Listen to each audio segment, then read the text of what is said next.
Seigneur, nous voici rassemblés devant toi, non parce que nous avons tout compris, mais parce que nous cherchons encore. Ah, je ne parle pas assez fort. Je recommence, en parlant plus fort. Nous voici rassemblés devant toi, non parce que nous avons tout compris, mais parce que nous cherchons encore. Nous venons avec nos fidélités et avec nos immobilités, avec ce que nous osons espérer et avec ce que nous n'osons pas demander.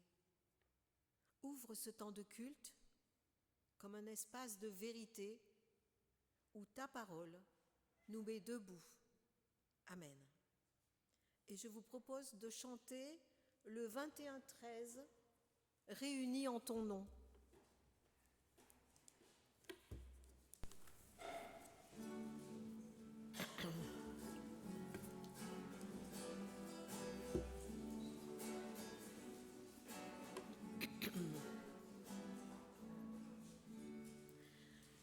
Réunis en ton nom pour te glorifier, Jésus, habité par l'Esprit, pour proclamer ta vie, tous unis devant toi, pour t'aimer, te servir. Ô Jésus, apprends-nous à marcher avec toi. Ô Jésus, apprends-nous à marcher par la foi. On recommence. Réunis en ton nom, te glorifier, Jésus, habité par l'Esprit, pour proclamer ta vie, tous unis devant toi, pour t'aimer, te servir. Ô Jésus, apprends-nous à marcher avec toi. Ô Jésus, apprends-nous à marcher par la foi. Pardon, j'ai pas de voix. Seigneur, tu es le Dieu de l'appel, non le Dieu de la résignation. Tu es le Dieu qui marche avec son peuple à travers les déserts et les frontières. Tu es le Dieu qui n'éteint pas la mèche qui fume encore, mais qui ravive la flamme fragile. Pour ton souffle qui nous précède, louange à toi, Seigneur. Pour ta patience quand nous hésitons, louange à toi, Seigneur. Pour ton espérance plus grande que la nôtre, louange à toi, Seigneur. Et je vous propose de vous lever pour chanter une louange au 41-38. Je vais essayer de retrouver ma voix.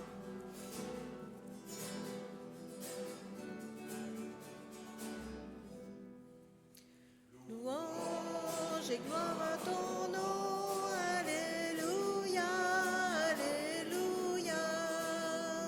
Seigneur, Dieu de l'univers, alléluia, alléluia.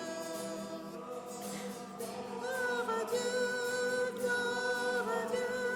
au plus haut des cieux. Gloire à Dieu, au plus haut des cieux. Numéro 4. Viens chanter pour mon Dieu, alléluia, alléluia.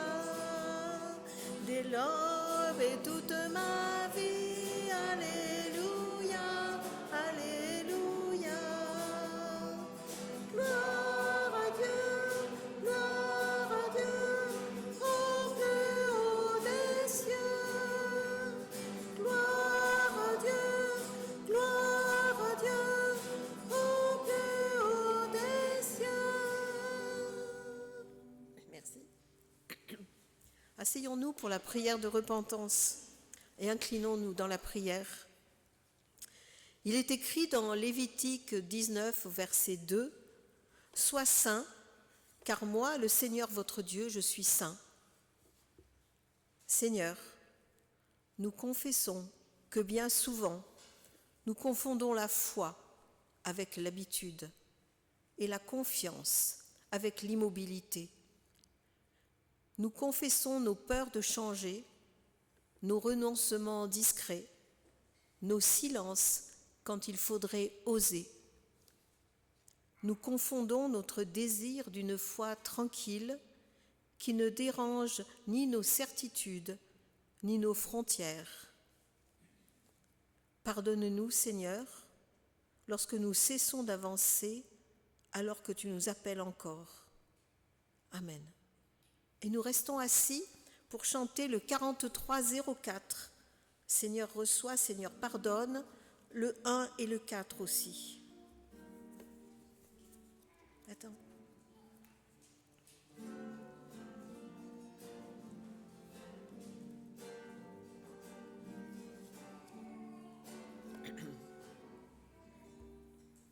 Seigneur reçois, Seigneur pardonne notre misère et nos péchés, et ce pardon que tu nous donnes, enseigne-nous à le donner. Ô mon Seigneur, mon Dieu, mon roi, aie pitié de moi. 4.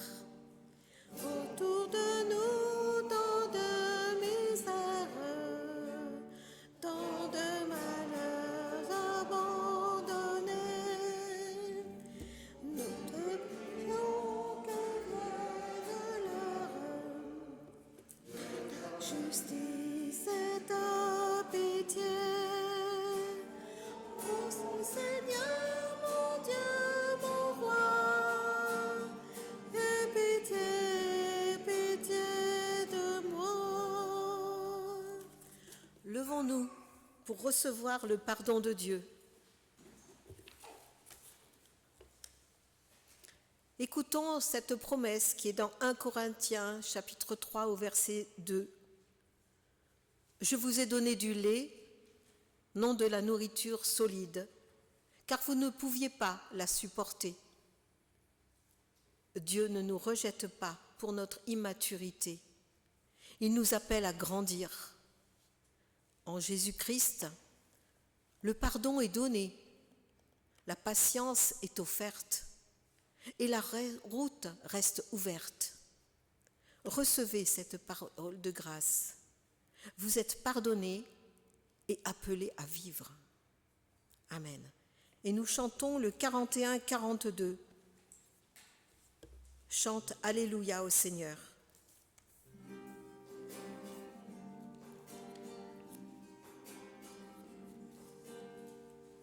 Chante Alléluia au Seigneur. Chante Alléluia au Seigneur. Chante Alléluia, chante Alléluia, chante Alléluia au Seigneur. Chante Alléluia au Seigneur. Chante Alléluia au Seigneur. Chante Alléluia, chante Alléluia, chante Alléluia au Seigneur. Restons debout pour écouter la volonté de Dieu. Quand nous demandons quelle est la volonté de Dieu, la Bible ne nous renvoie pas à un programme à appliquer, mais à une manière de vivre, à une manière de s'engager. Et voici ce que nous lisons dans Jacques 1 au verset 22. Mettez la parole en pratique et ne vous bornez pas à l'écouter, en vous trompant vous-même par de faux raisonnements. Amen. Et nous chantons le 14-12. Tu aimeras le Seigneur ton Dieu.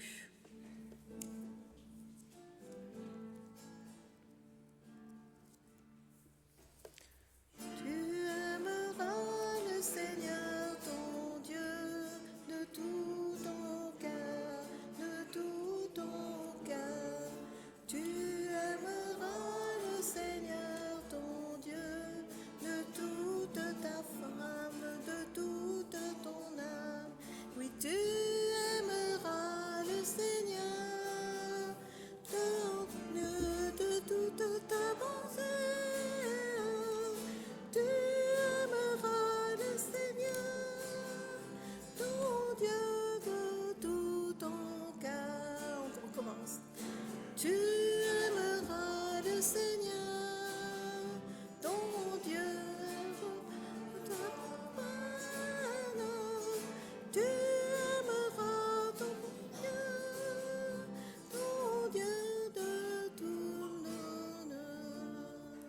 suis perdue, je suis désolée, on le recommence. On recommence, je me suis perdue. Ouais, on recommence parce que... Tu aimeras le Seigneur ton Dieu de tout ton cœur, de tout ton cœur. Tu aimeras le Seigneur ton Dieu de toute ton âme, de toute ton âme. Et tu aimeras le Seigneur ton Dieu de toute ta pensée.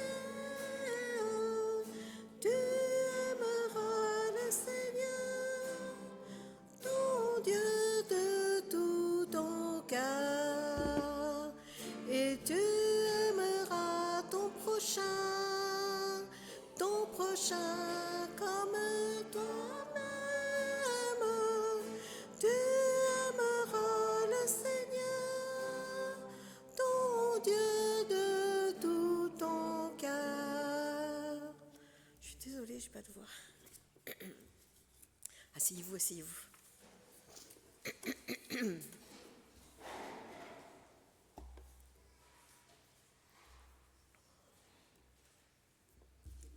Prions avant la lecture biblique. Seigneur, ta parole n'est pas un refuge pour fuir le monde, elle est une lumière pour y marcher. Donne-nous d'entendre non seulement avec nos oreilles, mais avec nos vies. Amen.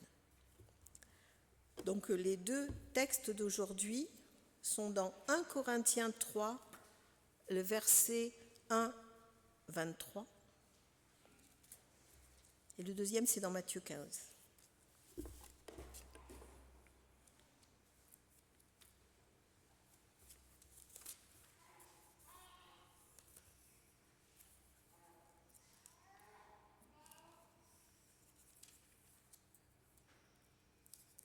Voilà.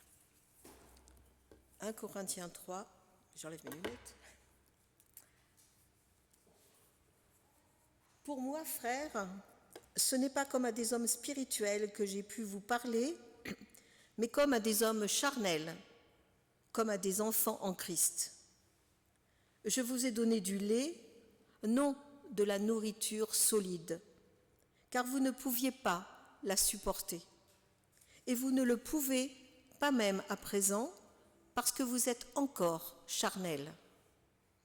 En effet, puisqu'il y a parmi vous de la jalousie et des disputes, n'êtes-vous pas charnels et ne marchez-vous pas selon l'homme? Quand l'un dit « moi je suis de Paul » et un autre « moi d'Apollos », n'êtes-vous pas des hommes? Qu'est-ce donc qu'Apollos? Qu'est-ce que Paul? Des serviteurs, par le moyen desquels vous avez cru, selon que le Seigneur l'a donné à chacun. J'ai planté, Apollos a arrosé, mais Dieu a fait croître. En sorte que ce n'est pas celui qui plante qui est quelque chose, ni celui qui arrose, mais Dieu qui fait croître. Celui qui plante et celui qui arrose sont égaux, et chacun recevra sa propre récompense selon son propre travail. Car nous sommes ouvriers avec Dieu. Vous êtes le champ de Dieu, l'édifice de Dieu. Selon la grâce de Dieu qui m'a été donnée, j'ai posé le fondement comme un sage architecte et un autre bâtit dessus. Mais que chacun prenne garde à la manière dont il bâtit dessus. Car personne ne peut poser un autre fondement que celui qui a été posé, savoir Jésus-Christ. Or, si quelqu'un bâtit sur ce fondement avec de l'or, de l'argent, des pierres précieuses, du bois, du foin, du chaume, l'œuvre de chacun sera manifestée, car le jour la fera connaître, parce qu'elle se révélera dans le feu, et le feu éprouvera ce qu'est l'œuvre de chacun. Si l'œuvre bâtie par quelqu'un sur le fondement subsiste, il recevra une récompense. Si l'œuvre de quelqu'un est consumée, il perdra sa récompense. Pour lui, il sera sauvé, mais comme au travers du feu. Ne savez-vous pas que vous êtes le temple de Dieu et que l'Esprit de Dieu habite en vous ? Si quelqu'un détruit le temple de Dieu, Dieu le détruira. Car le temple de Dieu est saint, et c'est ce que vous êtes. Que nul ne s'abuse lui-même. Si quelqu'un parmi vous pense être sage, selon ce siècle, qu'il devienne fou, afin de devenir sage. Car la sagesse de ce monde est une folie devant Dieu. Aussi est-il écrit, il prend les sages avec leurs ruses, et encore, le Seigneur connaît les pensées des sages, il sait qu'elles sont vaines. Que personne donc ne mette sa gloire dans des hommes, car tout est à vous, soit Paul, soit Apollos, soit Céphas, soit le monde, soit la vie, soit la mort, soit les choses présentes, soit les choses à venir. Tout est à vous. Vous êtes à Christ et Christ est à Dieu. Amen. Et nous y lisons dans Matthieu 15, les versets 29-28.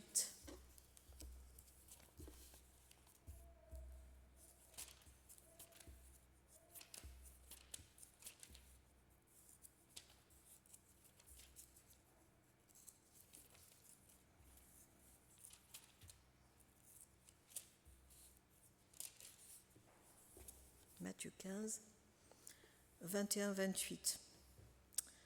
Jésus se retira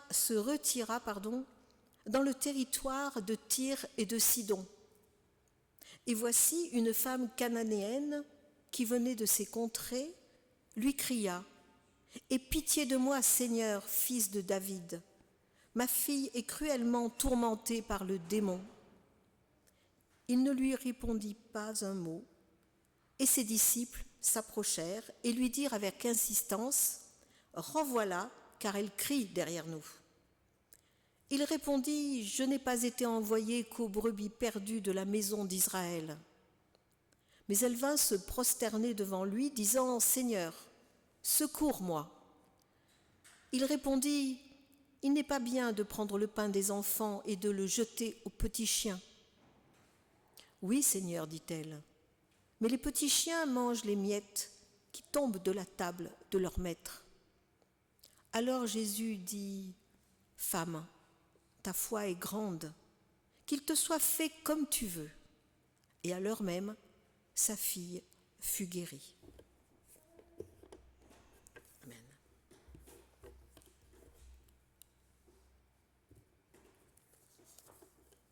Alors les deux textes que nous venons de lire nous préviennent d'un même danger. Croire qu'on est arrivé, spirituellement parlant, alors qu'en fait on ne vit qu'à la surface. Dans le premier texte, 1 Corinthiens, chapitre 3, Paul ne parle pas à des païens, il parle à des baptisés, des engagés, des pratiquants, des convaincus. Et il ose dire « Vous êtes encore charnels ». Il dit clairement qu'ils étaient, que nous sommes, des chrétiens sincères, mais pas encore convertis jusqu'au bout. Ce qui veut dire, un peu brutalement, on a changé de discours, mais pas encore complètement de logique intérieure. C'est pourtant vrai que l'idée de rester charnel nous va bien, car alors cela pourrait nous donner à penser comment doit vivre un chrétien. Dès lors que sa vie est matinée de foi chrétienne, cela pourrait suffire. Oui, la tentation est grande de lire dans le passage de 1 Corinthiens « Parce que vous êtes encore charnels » l'éloge d'une vie facile, sous cloche chrétienne. Lâcher prise, laisser faire le Seigneur et donner du temps au temps, ça va se faire. Eh bien non. Rappelons-nous que d'une manière générale, la Bible ne présente pas le temps comme un bon compagnon, comme si c'était le temps qui permettait aux gens fâchés de se réconcilier, plutôt que les marques d'attention, les paroles positives, les attitudes généreuses, les changements de comportement manifestes. Alors que veulent nous dire nos textes? Que la Bible n'est pas l'une de ces sagesses ou thérapies disponibles sur le marché du fitness mental. Qu'il n'est pas question ici d'une méthode de coaching spirituel permettant à tout un chacun de trouver son équilibre et d'organiser son bonheur personnel. C'est bien de prendre soin de soi, de prendre soin de son esprit, d'apprendre à mieux vivre, mais cela ne nous apprend pas à aller vers l'autre. Le monde dit « épanouis-toi », le Christ dit « donne-toi ». Étrangement, c'est en se donnant que l'on trouve la vraie joie. On n'entretient pas sa vie lorsque l'on n'entretient pas ses relations humaines, lorsque l'on ne fait pas ce que nous devons faire pour avancer dans la foi, pour vivre d'une foi vivante avec l'autre. Proverbe 6 nous donne d'ailleurs la recette pour rater sa vie. Un peu de sommeil, un peu d'assouplissement, un peu se croiser les bras en dormant. Quand on n'entretient pas sa foi, elle se réduit à des mots. L'oisiveté spirituelle est une attitude que déplore la Bible. La Bible ne fait jamais l'éloge de l'oisiveté. Elle ne bénit pas l'attente molle. Elle parle de confiance, oui, mais d'une confiance en mouvement, car la foi n'est pas un coussin spirituel, c'est une marche. Reprenons le texte de Matthieu avec l'histoire de la femme cananéenne. Regardez cette femme. Elle n'hésite pas à faire un grand voyage. Géographiquement d'abord, elle vient de Tyr et de Sidon, vous avez Israël et c'est tout là-haut à la frontière, mais socialement aussi. Elle brave tous les défis de la société de l'époque. C'est une femme, elle n'est pas juive, elle s'adresse à un homme, en plus à un homme pur, et c'est une païenne. Elle les cumule. Mais dit avec les mots d'aujourd'hui, ce qu'elle fait, c'est qu'elle se bouge. Pourquoi? Parce qu'elle croit. Elle croit que Jésus est le Seigneur. Elle croit que Jésus est celui qui donne de l'espérance à sa vie. Et elle veut qu'il guérisse sa fille. Elle croit. Et au nom de cette foi, elle est prête à l'action qui fait vivre. Elle va vers lui, malgré les apparences, les obstacles ou les évidences qui auraient pu lui faire lâcher prise. Et c'est cette femme-là, dont on ne connaît pas le nom d'ailleurs, qui nous donne la seule leçon qui nous permet d'avancer. Face au mystère de la vie, il y a une réponse que cette femme a trouvée en toute naïveté. Quand Jésus lui dit cette parole difficile, il n'est pas bien de prendre le pain des enfants pour le jeter aux petits chiens. Elle ne s'en va pas. Elle rentre dans l'histoire. Oui, Seigneur, mais les petits chiens mangent les miettes. Quelle audace, vous imaginez à l'époque? Elle ne réclame pas toute la table. Une miette lui suffit. Parce qu'une miette de Christ vaut bien plus que tous les festins du monde. Ce n'est pas la quantité de bénédictions qui change une vie, c'est le contact avec la source. Et Jésus répond, « Femme, ta foi est grande. » Grande, parce qu'elle a tout compris? Sûrement pas. Grande, parce qu'elle avance malgré les obstacles. Grande, parce qu'elle refuse l'immobilité.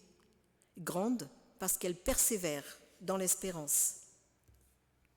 Et bien évidemment, si cette femme a compris ce grand mystère qui est celui de la foi, nous en serons sans doute capables, nous aussi. Et c'est peut-être là que cette histoire nous rejoint vraiment. Parce que nous aussi, souvent, nous aimons une foi qui ne dérange pas trop notre quotidien, une foi qui n'oblige pas à traverser les frontières, pas toujours géographiques d'ailleurs, une foi qui ne nous expose pas. Paul dit « vous êtes charnels ». Alors, où sommes-nous installés? Dans quelle zone confortable avons-nous décidé que ça suffisait? La frontière du pardon? La frontière du service? La frontière du témoignage? La frontière d'un engagement plus profond? Rester charnel, ce n'est pas commettre des fautes spectaculaires, c'est refuser de bouger quand Dieu pousse doucement. C'est préférer la tranquillité à la transformation. Parce que, avez-vous remarqué l'attitude des disciples dans le texte? Les disciples, eux, ils ne bougent pas parce qu'ils veulent sauvegarder leur tranquillité et celle de Jésus. Et en plus, ils sont dérangés par cette femme bruyante qui crie derrière eux, par cette femme qui aboie le malheur et gémit pour le sort de sa fille. Et leur seule préoccupation est qu'elle les laisse tranquilles. En se comportant ainsi, ils se coupent de tout, de la parole avec un grand P et de la vie avec un grand V. Cette force utilisée par la femme cananéenne s'appelle l'espérance. Cette espérance n'est pas une idée, c'est une force qui la met en mouvement, qui lui donne de l'audace, même sans garantie de réussite. Et cette espérance qui nous habite et qui met en nous une soif de vie qui nous pousse à commettre des actes sans logique humaine parfois. Ces actes jaillissent du tréfonds de nous-mêmes et agissent comme un moteur de vie qui tire notre existence vers le haut. Et c'est cette foi que Jésus est venu nous aider à identifier. Nous sommes peut-être aussi appelés à franchir ce que nous pensons être nos limites pour rencontrer celui qui nous fait vivre, qui bien souvent, parce que nous, bien souvent, nous serions comme les disciples. Nous voulons une vie tranquille, nullement dérangée par ces paroles d'évangile que nous avons lues. Si on les écoutait trop, elles nous bousculeraient, peut-être un peu trop aussi. Alors quelles sont donc nos frontières? Jusqu'où sommes-nous capables d'aller? Et que sait-on de ce que l'on trouvera au bout du chemin? Face à une situation, face à une rencontre, nous avons la possibilité de nous fondre dans la masse afin de ne pas être importunés. Mais si nous voulons, comme parfois nous le disons dans nos prières d'ailleurs, un monde plus juste, un monde qui tienne compte de l'humanité de chacun, alors il nous faut, nous aussi parfois, nous jeter dans la mêlée et tenir bon comme cette femme cananéenne. Rappelez-vous l'histoire de Rahab dans Josué, cette histoire de cette femme qui avait caché les espions qui étaient venus à Jéricho. Et cette femme, qu'est-ce qu'elle a fait? Elle s'est mise en route, elle a pris une décision, elle s'est mise en action. Et qu'est-ce qui s'est passé pour elle ensuite? Rahab est devenue mère et elle sera même une des ancêtres du Christ, qui est le salut de Dieu pour tous les peuples. Alors peut-être que nos textes d'aujourd'hui nous demandent pas si nous croyons, mais plutôt jusqu'où notre foi nous met réellement en mouvement. Où sommes-nous encore installés? Quelles frontières refusons-nous de franchir? Quelles situations préférons-nous ignorer pour préserver notre tranquillité? La foi n'est pas une béquille pour vivre. Elle n'est pas un refuge hors du monde. Dieu ne s'est pas fait connaître comme un surhomme, mais comme un homme. La crèche et la croix nous le rappellent. La foi ne donne pas du pouvoir, elle donne une direction. Et la foi biblique ne commence pas quand tout est clair, mais quand on accepte d'avancer sans garantie. Alors peut-être que le réveil spirituel ne commence pas par de grandes décisions, mais par une question honnête. Seigneur, où m'invites-tu à sortir de moi-même aujourd'hui? Alors je termine avec une promesse, non pas une récompense, avec cette promesse, non pas une récompense, mais comme un encouragement pour la route. C'est un verset, les gens qui sont proches de moi savent que c'est un verset que je mettrai bien sur ma porte d'entrée. C'est dans Isaïe 40 au verset 31. Mais ceux qui espèrent en l'Éternel renouvellent leur force. Ils prennent leur envol comme des aigles. Il court et ne se lasse pas. Il marche et ne se fatigue pas. Parce que la foi ne consiste pas à attendre que Dieu agisse à notre place, mais à vivre comme si Dieu était engagé dans notre histoire. Amen.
Je vous propose de chanter « Toi, lève-toi », le cantique 62-86.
C'est maintenant le temps de la confession de foi.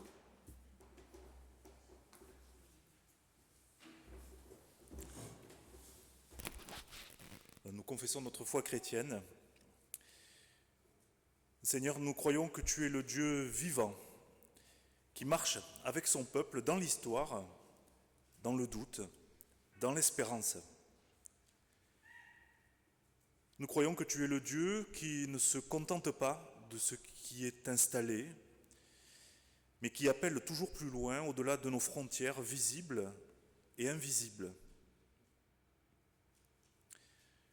Nous croyons en Jésus-Christ, venu non pour fonder une religion confortable, mais pour ouvrir un chemin de vie, et qui a rejoint l'humanité jusque dans ses failles, ses résistances et ses silences.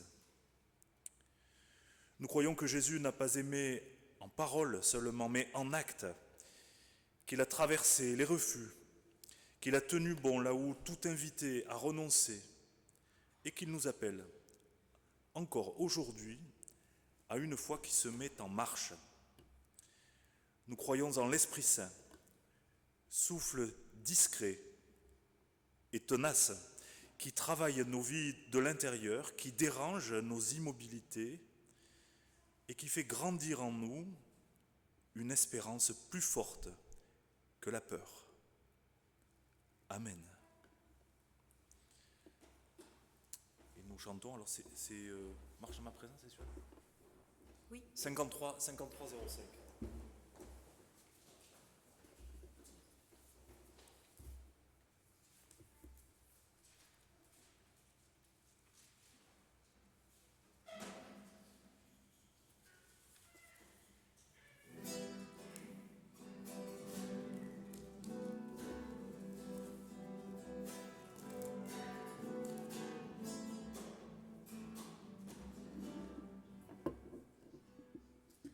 Marche en ma présence, je suis avec toi.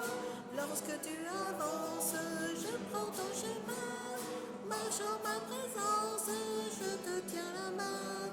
Chaque jour qui passe, chaque jour qui vient. Mon Dieu, que veux-tu de moi? Tu m'appelles, je ne te vois pas.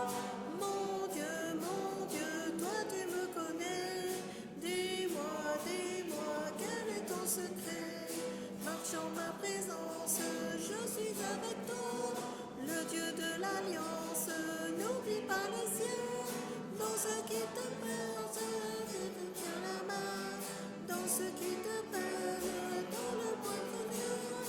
Mon Dieu, que veux-tu de moi? Tu m'appelles, je ne te vois pas. Mon Dieu, toi tu me connais. Dis-moi, quel est ton secret? Marche en ma présence, je suis avec toi. Donne ta confiance, tu sais que j'y tiens. Ouvre ma présence, je te tiens la main. Ouvre-moi ta porte, tu n'auras plus faim. Mon Dieu, que veux-tu de moi? Tu m'appelles, je ne te crois pas. Mon Dieu, toi tu me connais. Dis-moi, quel est ton secret?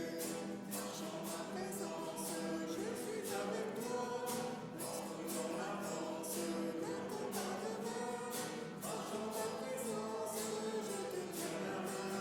Je deviens ton frère, je deviens ton frère. Mon Dieu, que veux-tu de moi? Tu m'appelles, je ne te crois pas. Mon Dieu, toi tu me connais. Dis-moi, quel est ton secret? C'est maintenant le temps des annonces et de l'offrande.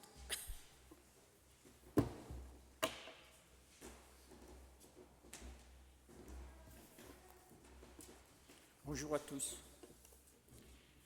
Donc mardi 17 à 10h, il y a la commission financière pour établir le budget 2026 de V2R, avenue Victor Hugo. Le mercredi 18 à 15h, il y a un culte ouvert aux paroissiens à la résidence du Clos Rousset à Saint-Marcel. Il y a un covoiturage qui est possible. Pour ça, il faut prendre contact avec le pasteur.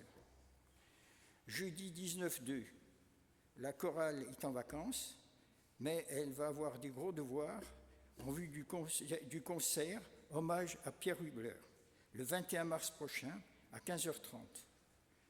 Le vendredi 20 à 14h, café écuménique, salle Louis-Blé au Temple. Dimanche 21 à 10h, culte ici. Alors ce dimanche 15 février, notre pasteur Christophe Denis assure le culte à Valence. Merci à Daniel pour sa présence, pour l'animation du culte, et à Olivier pour l'accompagnement musical. Alors pour information, il y a un stage, un camp Bible et Sport dans le Vercors du 7 au 11 avril à Chamaloc pour les 6-10 ans et les 11-17 ans. Et puis il y a un éveil à l'humain qui est en visioconférence proposé par Joël Gessler sur inscription au 06 15 39 41 14. Donc vous recevrez l'annonce par Internet, donc vous pourrez appeler à ce numéro. Accompagnement de nos prières pour toutes ces activités de notre Église, mais aussi de celles qui sont plus touchées par la solitude, la maladie, le deuil, les difficultés professionnelles. Que le Seigneur les bénisse et les garde. En soutien à l'association écuménique Partageons, pensons aussi aux plus démunis en garnissant le panier solidaire mis à votre disposition sur la table de communion. Merci à tous et à chacun. Est-ce qu'il y a d'autres annonces? Non, merci.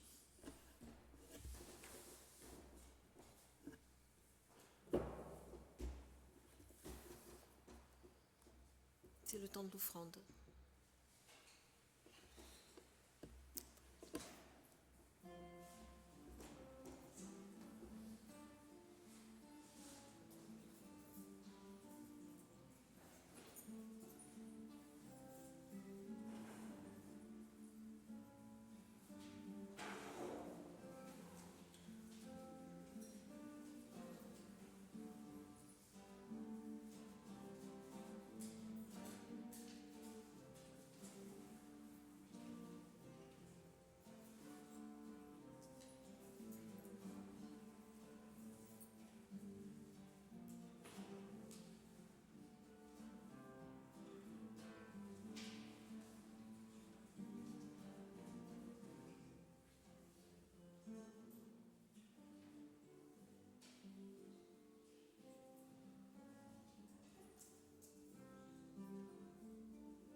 Oui, le panier solidaire, il est au fond du temple, hein, il n'est pas sur la table de communion.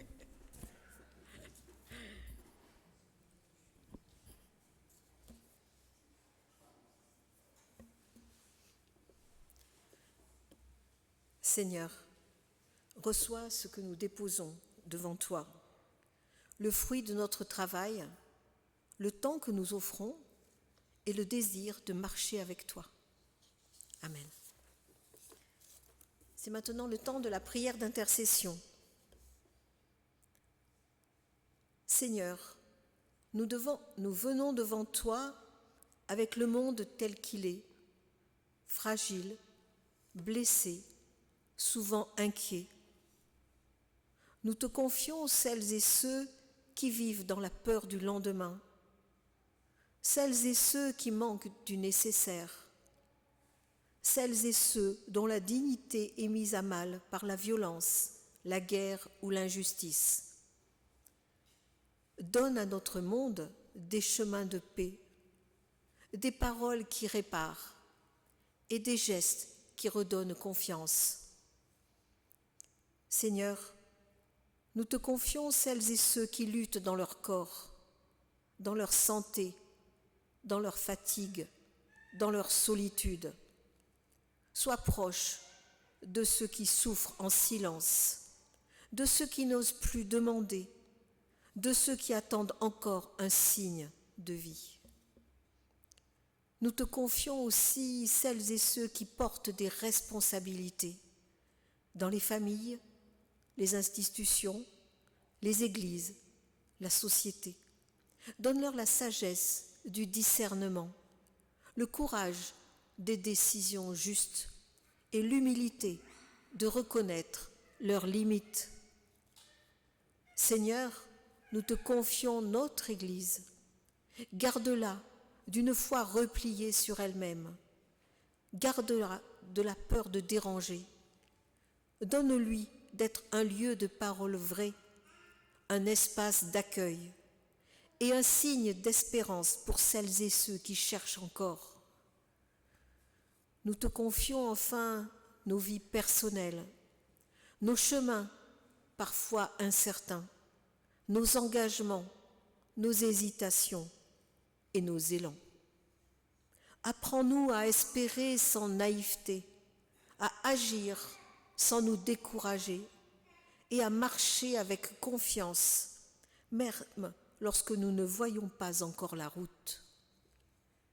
Dans cette confiance, nous remettons tout entre tes mains et nous te disons tous ensemble, notre Père qui es aux cieux, que ton nom soit sanctifié, que ton règne vienne, que ta volonté soit faite sur la terre comme au ciel. Donne-nous aujourd'hui notre pain de ce jour. Pardonne-nous nos offenses, comme nous pardonnons aussi à ceux qui nous ont offensés. Et ne nous laisse pas entrer en tentation, mais délivre-nous du mal, car c'est à toi qu'appartiennent le règne, la puissance et la gloire pour les siècles des siècles. Amen. La foi n'est pas une certitude confortable, mais une espérance en marche. Comme la femme cananéenne, osons espérer encore. Comme les pèlerins de Dieu, osons avancer. Levons-nous pour recevoir la bénédiction de Dieu. Que le Seigneur vous bénisse et vous garde, qu'il mette en vous l'audace et l'espérance, qu'il vous conduise là où la vie vous appelle. Allez dans la paix de Dieu. Amen. Et nous chantons le 62-79. Rendons gloire à Dieu, notre Dieu.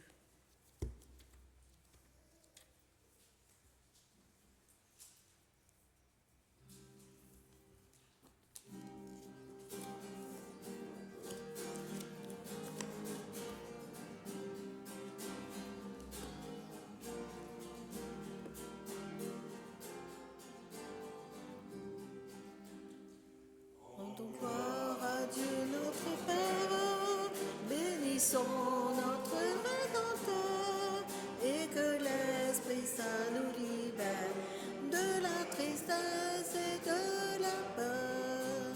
Que la joie de Dieu nous habite, que la paix de notre Seigneur, ici-bas jamais ne nous quitte, mais qu'elle éclaire notre cœur. Merci à tous, bon dimanche, bonne semaine. À bientôt.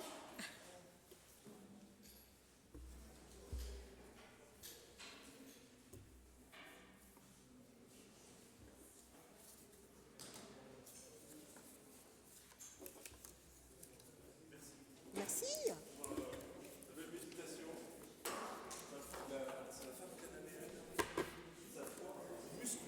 Ouais.